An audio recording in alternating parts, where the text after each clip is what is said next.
Welcome guys. Today we're gonna make more recordings of the number one player in the world and his games, and hopefully this would go very well. The last time we made the recording we got stuck on one game, and so hopefully this time we could go breeze through a bunch of these all at once. Again, not doing justice to all the depths of the games, but speed over quantity. Speed over detail, I guess. Okay, we're gonna start recording now. Welcome, guys.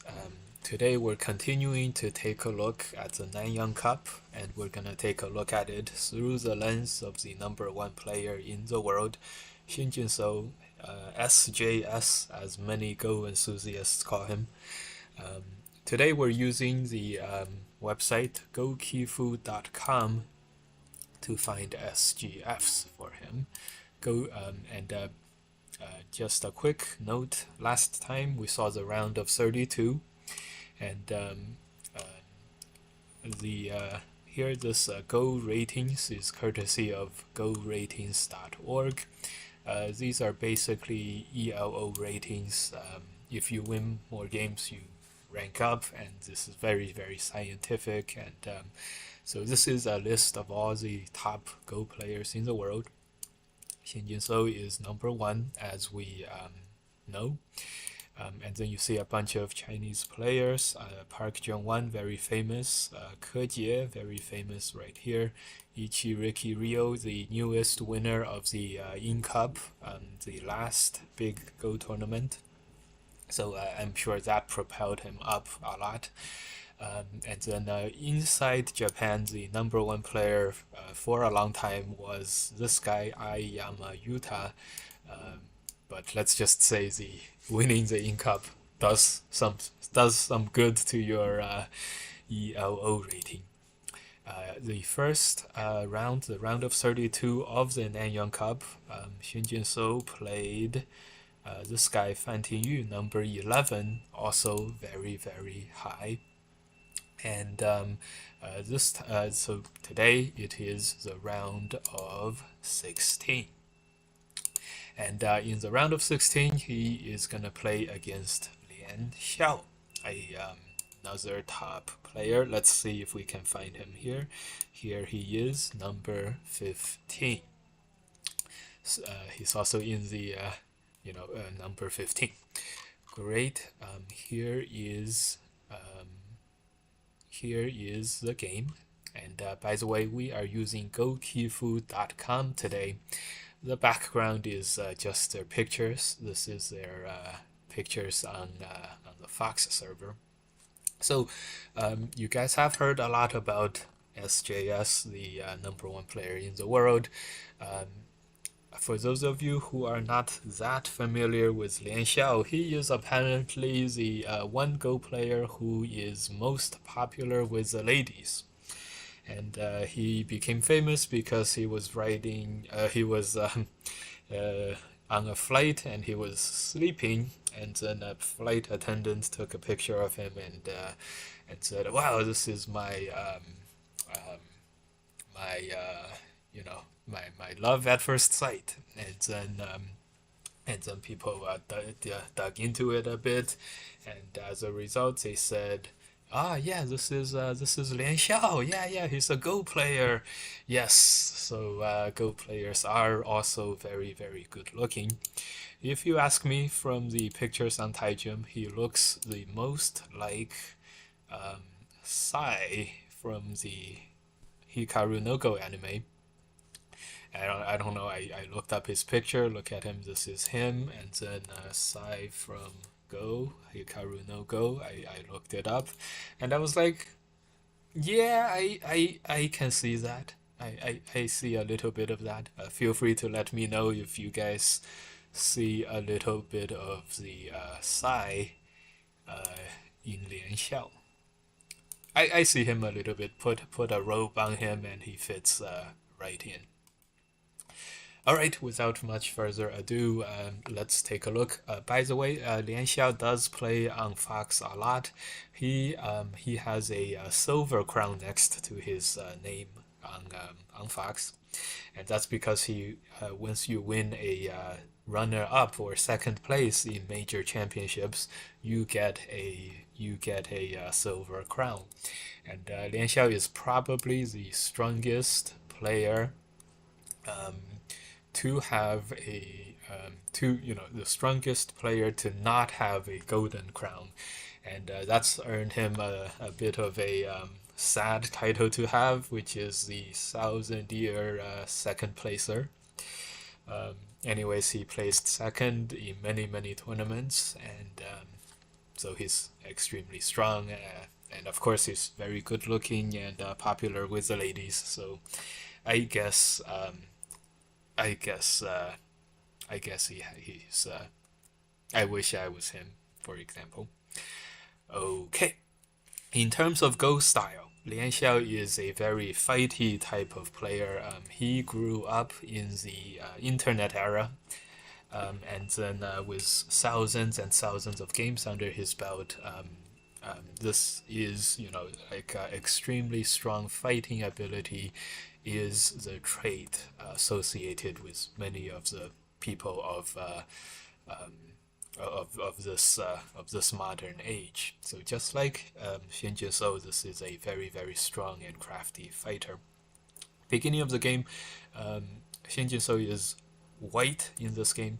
Beginning of the game, a 3-3 Joseki with white taking an extra move with a gote. Now, sometimes white tenukis at this point, sometimes white does not tenuki and finishes the Joseki here.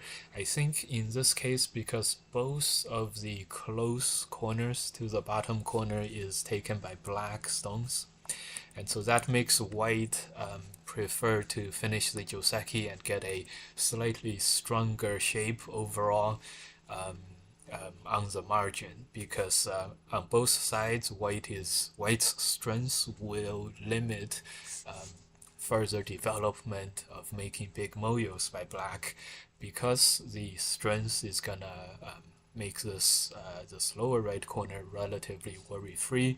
That frees up white to destroy any potential territories. So if the neighboring corners are all opponent's corners, it makes sense to be a little bit stronger, and so that's why white chooses to finish the Joseki. Makes perfect sense. And so instead of developing moyos, black Lian Xiao decides to pincer and attack. This move might feel a little weird given that white already played f17. This is kind of like if f17 didn't exist, black has more freedom on the upper side.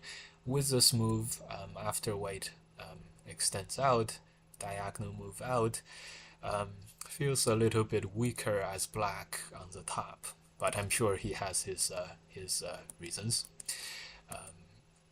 Yeah, it just feels slightly uncomfortable, but I'm sure at this early they have all checked AI and their choices are all gonna be very good.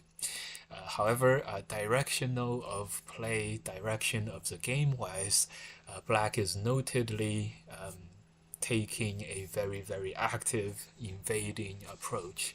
You can see that black already has 4 different groups on the board now. And the next move is a very reasonable follow-up, given that black invaded.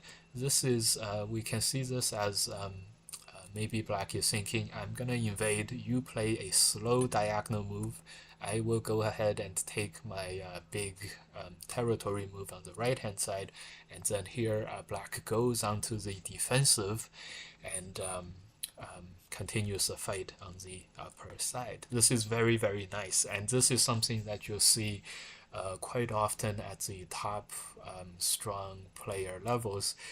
They do not like to, for example, play this extension. this is just very, very defensive, and then you'll see that instead you're gonna go for moves like this one. This is the AI move, by the way, jumping out, attacking, and defending at the same time. Of course, always look for attacking and defending, strengthening your weakest attacking groups all the time. Okay. Anyways, players do not want to, at this level, just simply play defensive moves like this extension, especially when this kind of a move does not threaten some other group. For example, the upper left corner is white's strength, and even this jump, black probably doesn't feel like this is a very good direction to play. Again, because the top left is heavily invested into and very, very strong for white. So in this kind of a circumstance, look for these top players to play the very big moves and then let the opponent commence the attack against them. And this is extremely powerful. You will see this a lot. And this is notably, it's taking on some danger in order to, to get a lot. Okay, and here's this knight's move, a very, very strong move. Again, this is along the same lines. You and I would both have jumped, and jumping is perfectly fine. Note how 3 is also a move. This is taking another chunk of territory. Wait for white to play something, and then continue the fight on the upper side. Again, this is along the same lines of thinking as the first move. So the theme of the top player's play is, I will wait until the last moment to defend my weak groups. And before that, I'm going to play the biggest moves I can see. And then, or I'm going to counterattack, things like that. Very, very different from how many of us play the game, which is I'm going to defend before I do everything else. They will defend only in the nick of time. Okay? And this knight's move is moving out with the 2 stones.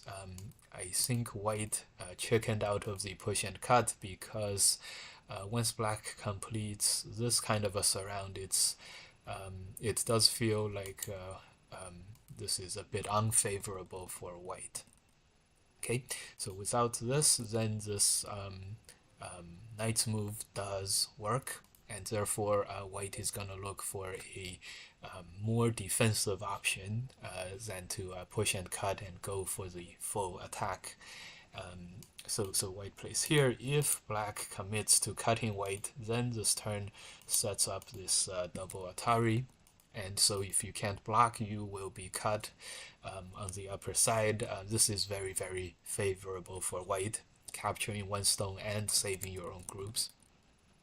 So many moves from black. We just played this p15, which is not good, fighting to the death. And as you can see, all the other options are very similar.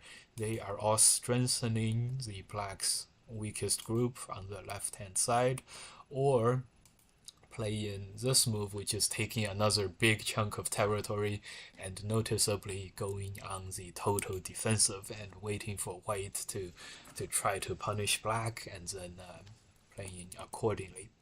So in the game, Yuan Xiao, all fighting players are very keenly aware of their own weaknesses. Because once you're strong at fighting, you are by definition very strong at counterattacking, and you are very strong at looking out for this kind of stuff, because that's what you do when you play. So very strong fighting players are almost always very well aware of their own weaknesses, and they lean towards self-strengthening very often. Okay, so this move makes a lot of sense. After some exchanges, then you can imagine black making this cut. Afterwards, black will just extend and extend here, and white is still surrounded. Okay, so white does not answer there, and instead white comes back to the original most important thing, which is the safety of the upper white group. And of course, when you are strengthening yourself, you're always the number one player in the world, is always going to be doing so very efficiently. So white jumps into the corner, very big territory move. And also, this, you have to strengthen your group now, and the all strong players will strengthen in a way that gives them the most amount of territory, as opposed to like playing here, for example, connecting, right? This is gonna make you fall behind. Okay, so and then this push is a sente move, and here now black has many choices. Black ends up playing here, and this move makes a lot of sense too.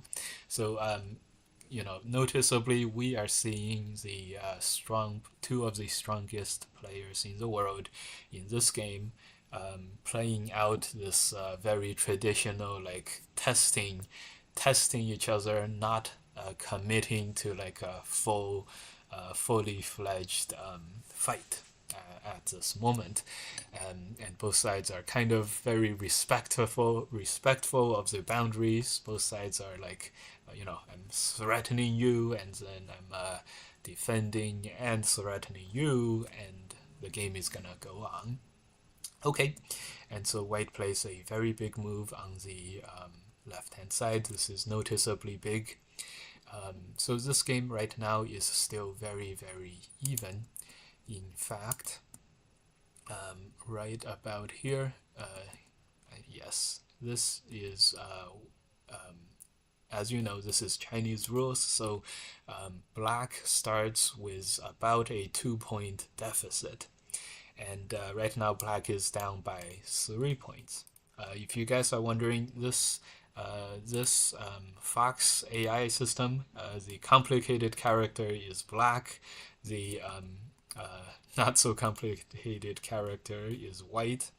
So white 75 plus 4.5 points is this moment now.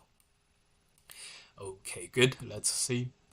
So white came out slightly ahead overall in this. It did feel very comfortable to be living with R18, especially if you couple it with an exchange, which is black played R9, a 2-space extension.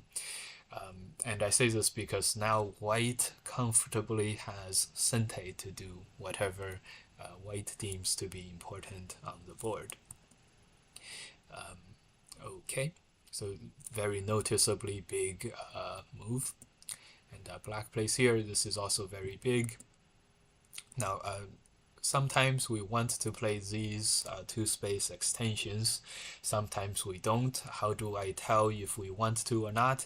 Whenever your corner on the other side of the extension, this kind of territory here, whenever that is a little bit uncertain, then you prefer to play this extension more. The more certain you are on the corner, for example, if the bottom looked like this, then you do not want to play the C9 2-space extension, because that's you always want to add territory to your bag of values, but you also want to further increase your strength and thickness and safety. Okay. So this move makes sense, this jump makes a lot of sense, and here the last big potential territory is white's upper left corner. Look for black to do something about that. Another choice is to try to start attacking the lower side, maybe play like this and make a territory of your own, but it feels like white, the initial move of n3 completing the lower right joseki and making this lower right corner relatively strong is very, very is paying off, and we can noticeably see how important it is.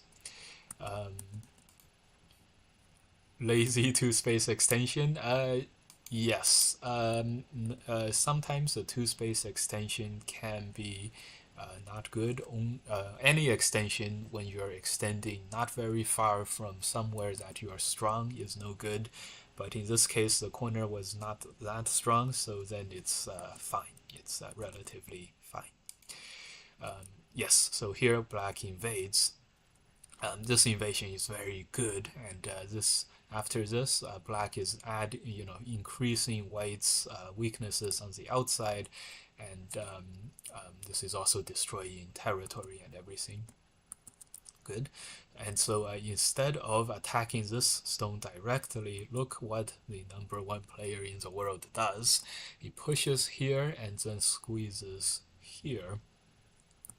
And this is very, very interesting because one thing that we can think of is one, play here, try to surround black and capture him. There are many problems with this one. For example, black goes into the corner, and then some senteis say somehow black lives here on the left hand side. Then you're you've lost a lot of territory as white, and then you have to make up for the territory by attacking black. But this group for black is relatively easy to take care of, so it's very difficult for white to gain a lot like this. Another attacking idea is to play this move. This strengthens the corner a lot. This is an AI variation, and you'll see a lot of variations that involve like both sides tanukiing. In any case, this is the response move, and in the game, white plays these two moves. These are also very big moves. After this, white can, put on some severe attacks against the upper side black group. And here, black plays here. Another move would be here. Another move. So here, the thread is on the right hand side. I am not sure exactly what black will do, but let's just say something like this is not easy to answer for black. The inside has 5 liberties, white has an eye and many liberties. It's very, very unclear. So in the game, this turned out to be Sentei, and black does answer. Lianxiao does answer. Remember, all strong players are acutely aware of their own weaknesses, and the fighting-oriented players more so. And here, black chooses a very good plan, sacrifices 1 stone in order to move out. Feels like white gained the capture of 1 stone in Sentei, strengthened white, so white should not have anything to complain about. And right at this point, white is up by 2.5, so still this is a very, very even game. White is very thick now, however, white now does have to face the invasion, the original invasion from earlier. This is a very interesting game. It's hard for either side to surround a lot of territory, so white decides to defend the corner territory. This is very, very makes a lot of sense. By the way, the AI wanted this kind of a poke, and you'll see how the next move by black was here, really using a lot of Aji. As we have talked about, Lianxiao is a fighting player. He doesn't really like this kind of poke, get Aji kind of stuff. It's not his first choice. The first choice of the fighting player is almost always to save my stone and counterattack against your stones. So this jump makes perfect sense. If you guys want to know the most famous player who is not like a super aggressive fighter, he's super aggressive, but he's not like a fighting aggressive, is Kejie. He frequently leaves his stones very, very weak, and tries to get Aji somehow and then takes advantage. Anyways, that's not Lianxiao. Lianxiao is a strong fighter. And so this game has now gone into his kind of game, a very, very strong fighting kind of game. This is a very interesting move pointed out by the AI, and this is something they are definitely able to come up with. This move is a very, very strong self-strengthening move. I myself have very much difficulty coming up with this kind of a move. After this move, left and right hand side is connected, and black is now clearly stronger than the left hand side white group. However, this is very, very gote, and it's very difficult for players to come up with this. Yes, I totally understand this other knight's move, which is much more offensive, and this just makes a lot more sense. It's closer to the white group and everything. But this AI move is something very, very interesting. If we have to make this kind of a thing anyway, we might as well make the group as strong as possible. And here Shen Jinsou played the AI move. This is very, very interesting, and I myself could not have came up with this move at all. And that's because when I play, I would have the feeling of white. As white, I have already saved the white corner territory. That's all mine. If I play another move here, what is that gaining me in addition? I would have that question, and then I would feel that this is not that big. However, after this move, if you think about how much weaknesses it makes inside black's shape, then it makes much more sense how this move could be very good. One, it destroys all of the black potential in the middle.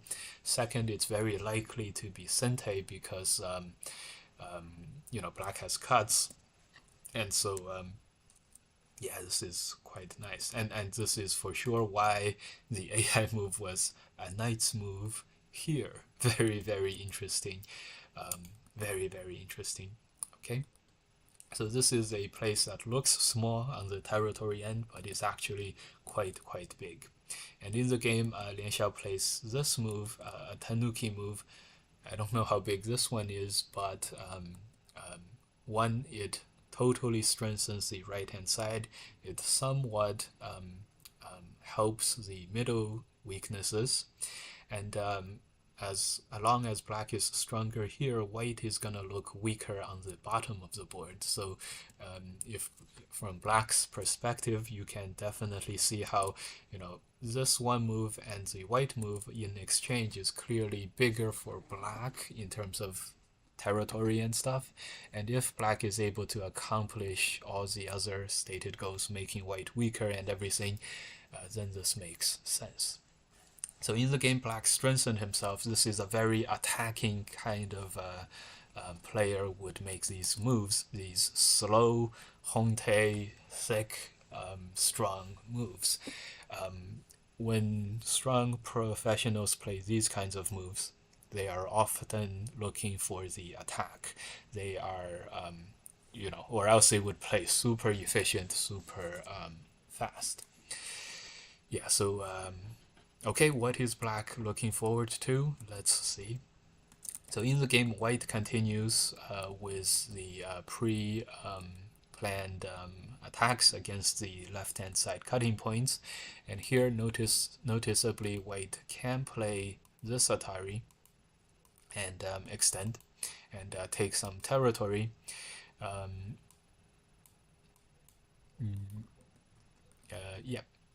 Take some territory, but this would give black the sente move, and overall on the board, black has no more weaknesses, and maybe this is not that big. Yes, I think black must have been very surprised at g15, and he would have been even more surprised to find that g15 is the AI's best move. Very interesting, because clearly if black continues to protect the cut, it's just very untenable. You can't let your opponent play sente moves like this one and gain at your expense. Okay, so this game continues in this fight. Okay, white played here. This is also very, very big. And this crawling move is played, and then here. So we see many, black has played many moves. This one, and then this one.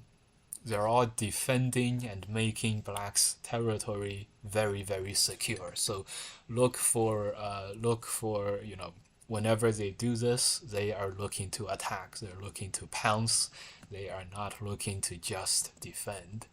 Okay. So let's see, and here white still continues very aggressively, plays this cut, and let's see, this is very good defender's advantage before black plays the Atari to give up the one stone on the side. Black turns, makes white commit to connecting or something else, and here white plays this move. The bamboo is very efficient, plays this push out first, white pushes out, and then black Ataris. This is another advanced tactic. This is quite nice. Before I commit to this fight on the inside, first black makes outside exchanges while those moves are still sente. You can imagine if something like this happened, and then when black plays this move, white tenukis, then the push doesn't do anything, doesn't capture any white stones. So now black pushes, and very, very nice. Okay. So the game continues, and when this Atari happens, this is now a very, very close game. Okay. Okay. So very, very interesting. When I saw this game at this point, of course, nowadays with the help of AI, I was very surprised that white didn't play this Atari. Was exactly my thinking at the time. Of course, this would have been a very good sacrifice by black. Now black plays this invasion, and we can noticeably see the rest of the board is going to be black's sphere of influence. Couple this with P13 earlier, and we can see that coupled with this sacrifice, it's very, very nice. AI's move is here, which is makes a lot more sense because it doesn't give black any sentes here, and here the game would still be white is capturing much, much bigger. So they would have done much better than I did, which is no surprise. Okay, so when black Atari is here now, the game is half-point game, very, very close. And right now, when white Atari on the outside, now a very good pointer for us Go players now. When you can Atari, it is very, very good to play this Atari if you can get it.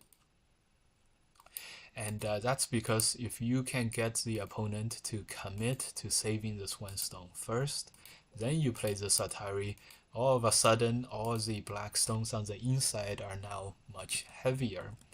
When you Atari later, black is not going to connect here and let you capture more stones, for example. Okay, so this is outside Atari, makes a lot of sense by itself. If you guys watching, if you can get these kinds of Ataris, please do it. This is just, this is, think of this as you having played this Atari in Sente, and so when your opponent connects you Atari here, all of a sudden you're winning by a lot. Okay, so white plays this Atari, black plays somewhere else right here, and this makes a lot of sense. Black had always planned to do this sacrificial kind of fighting earlier. Remember, black played this D5 move, this P13 move, as tenukis, and then black played two outside moves here, d10 and e10. This is all just letting white have the upper hand in this local fight, so that black will get to invade down here and continue to get the value from the other parts. So right now white plays this push, and this is quite nice. Before white plays the Atari, white pushes. When I saw this, I was like, this makes so much sense. So for one thing, Atari is very likely to be Gote. When white goes for the attack, black is gonna play like Atari plays this, make an eye first, and I don't know if capturing is sente, but having an eye here is very, very helpful. So before committing to capturing those two stones on the side, first white pushes here to take away the eye space by black. Then when white Ataris, black, you could think of black as having to defend here, and this would be white getting this Atari in sente. So that would be very, very good, much, much better than capturing two stones in Gote. So in the game, black blocks, and this actually allows white to this allows black to keep an eye. However, this does allow white to take sente now and play elsewhere. So white ends up getting this Atari in sente as well. White did pay for it with one stone getting captured, but this is probably the one part of the game where white started taking a lead. Not so bad. It was only a 2-point lead at this point, so still very, very even. This is advanced tactics. Sacrifice one stone to get sente to do whatever you want to do and make it sente. Very nice. On the other hand, black does get a large amount of thickness as having captured one stone. For example, white does not make this Atari because that is very, very Gote. Black does not have to save the 3 stones. Okay, so the fighting continues, and this is a follow-up to the 3-3 Joseki. All of the follow-up. And here, all the investments that black has made earlier with Honte, slow, thick moves is now gonna start paying off, including the exchange of this capturing one stone and then letting white capture those 2 stones on the side. In sente. So here is where black is gonna see the fruits of the investments pay off. However, okay, so black connects, and now white plays this Atari and then plays here. This is quite interesting of a move as well. Note how even though you and I would have both played this move to live on the side, you might have played this move. This move may have been better than my move, but you and I, we would have both said this white group is weak. Black is very strong surrounding this white weak group, so yes, I'm gonna strengthen this. Of course, what else can I do? But you'll note 1, 2, 3, 4, the game move, the top AI moves, none of those are here, and that's because when black captures this one, white can still make this alive by pushing out. Maybe white can still live by playing this. It's hard to say, but this would be a very good defensive move too. So if black wants to capture white, black has to play here, then gives up this cut, and now with this counter attack against these 5 stones, white is gonna be much, much safer. So if we looked at this more carefully, white's group here is actually not that weak, and so it makes perfect sense that this defensive move is not played at 5 or 6. So white plays here. This is this is taking care of this 3-3 group, and this is as you know, the 3-3, the biggest contribution by AI to the 3-3 Joseki is the realization that this outside white group, this wall, is not very strong, and here we see why. White spends one move to fix it. And here this game is still very, very close. In fact, right up to here. Right up to here, this is actually black ahead by 3 points. Yes, black is now ahead by 3 points. However, there is only one move for black, for Lian Xiao, which is to here to play this move. Wow, who knew that white had a weakness here? And this is the follow-up of the P13 move. Now, what is this doing? Here, Atari, and then extending out here. This is, see how this one stone at P13 prevents white from being able to cut and Atari. This is quite nice. And so after black plays this move, white is going to have to play this way and let black take all the territory away from white. This was a surprisingly strong Tetsuji move. I'm sure Lian Xiao had some idea of this, or else it's very difficult to play P13 as a very slow move without knowing that there's some threats there. So black is now ahead by 3 points. Big opportunity, but here black, instead of playing the attachment move, decides to play the even stronger move of pushing through and playing here to cut this in ko. Wow. And this so before both sides were like arm's length, kind of equidistant, like Hangtae moves, like respectful moves. Here is when black went for the kill. And this ko came out of nowhere, and very, very exciting. So here, because if white just defends, white loses the outside. That's unthinkable, so white has to play this Atari, and this is a very good pointer for the rest of us. Try to not give up anything for free. Try to always be fighting for one thing.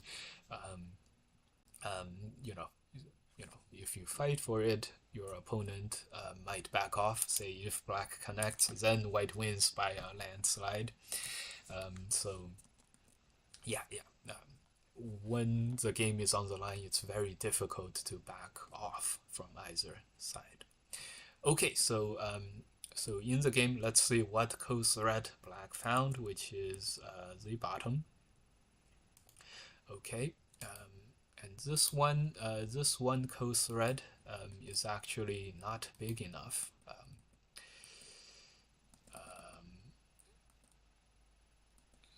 Okay. I see. This one co-thread is not actually big enough, and when black captures this, black captures the bottom. This exchange overall favors white. However, we can see that this was black's plan all along.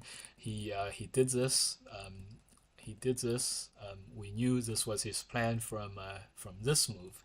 G5, forcing white to live on the inside so that the next co-thread would capture the bottom white. This was entirely black's plan. Yep, and the fact that right now after this ko, white is up by 7 points must have been quite a disappointment when Lian Xiao goes back and reviews this game. It's very difficult for either side to judge these things correctly, and being able to make these trade-off judgments is is both an art and a science. And this is where like the great players are truly defined by like their calmness or their clarity in these circumstances.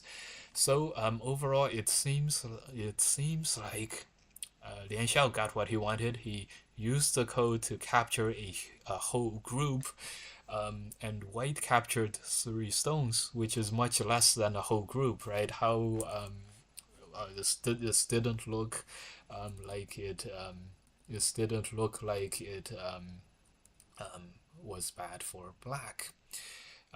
But yeah, I think this kind of trades are very, very interesting, and it's very difficult to plan ahead of time and know who it is good for. So I'm sure at this point, Black probably felt okay about this game, or Black felt like he had no choice. However, just one way to do a relatively good job of one thing that can help is if you took a look at the whole board all at once. And I highly recommend this following thing, which is just do your estimates, do your counting very, very quickly, and look at these fights in the context of the entire game and trying to win the entire game. So if we did that analysis, White has 10, 20, 30, 40, 50 points overall on the board. Black has 10, 20, 30, 40, 45 points on the board. And so here, Black is starting this ko.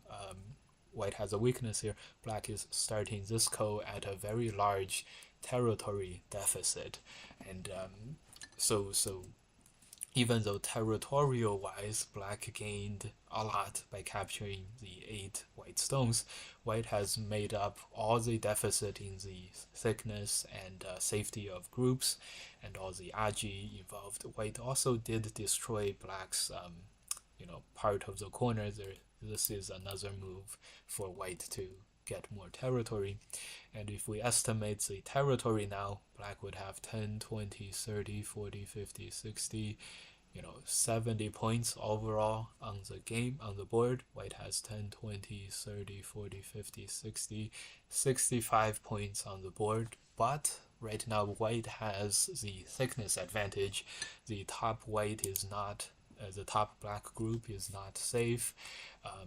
And the right hand side, there is more endgame centes to be had. So territory about equal, 5 points more for Black, but White has some thickness advantage. So if you do what if analysis with your quick counting, this can help you avoid much of the avoid bad trades, or to it's a good way to help you make good decisions overall on the board.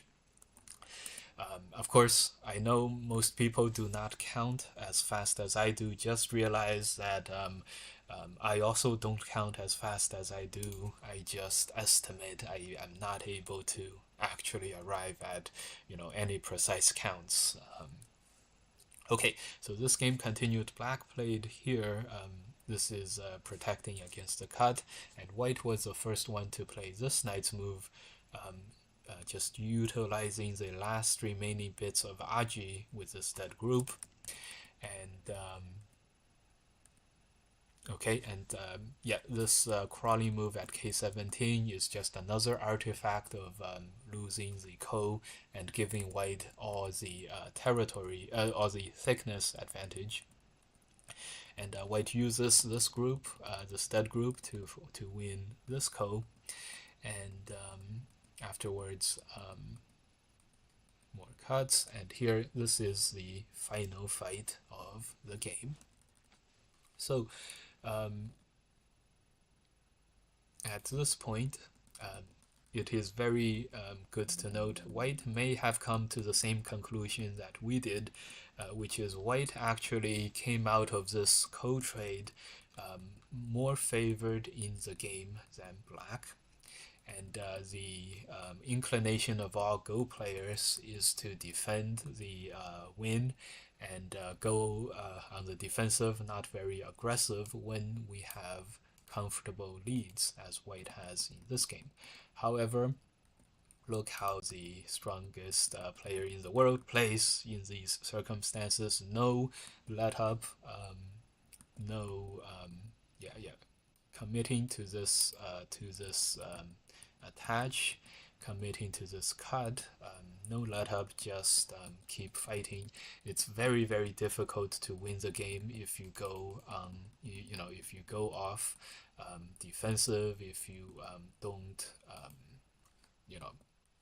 if you don't play like your life depended on it.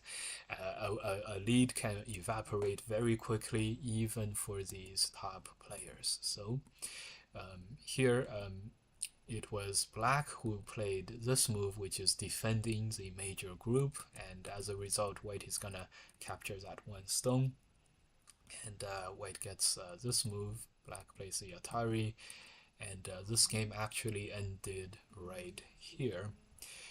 In fact, this game, when it ended, was actually White only ahead by 6.5 points, and the game would have continued along these lines. The game ended with this peep. The game would have continued here.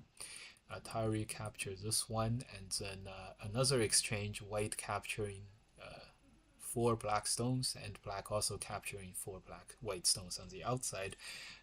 This was the final straw, that broke the Black's fighting spirit. But if he knew this was only 6.5 points, maybe he wouldn't have resigned. Still very likely a loss, but as you guys can see here, when you are ahead, it's very important to not play very, very defensively. You guys all have the experience of playing some professional, some teacher, and it's a handicap game, but sometimes it feels like no matter how many handicaps one gets, it is never enough. And that's because of this mindset. If you're on equal footing, if you're just as strong as your opponent, and if you have the desire to get even stronger, don't go for the easy small victories. Go for victories by 10, 15, 20 points. Strive for more, because you want to be stronger than where you are now, and winning by 2 points is not significantly stronger. Winning by 20 points in all your games is. Okay, so a very interestingly fought game in this one. That Ko was a great setup. Black made the Ko threat happen, set everything up. It just that at the end, when it came back to counting how much he gained over this entire enterprise, Lianxia was very maybe shocking, maybe surprised to find that the score was not so favorable for him. Who could have been who? And all of us would have thought the exchange was very good for Black, capturing a whole group, but it was not. And so this after this game, Shin Jin-so goes on. This is a round of 16. He goes on to the next round, the round of 8, and who is he gonna play with next time? Tune in to find out. Okay, good. So today we are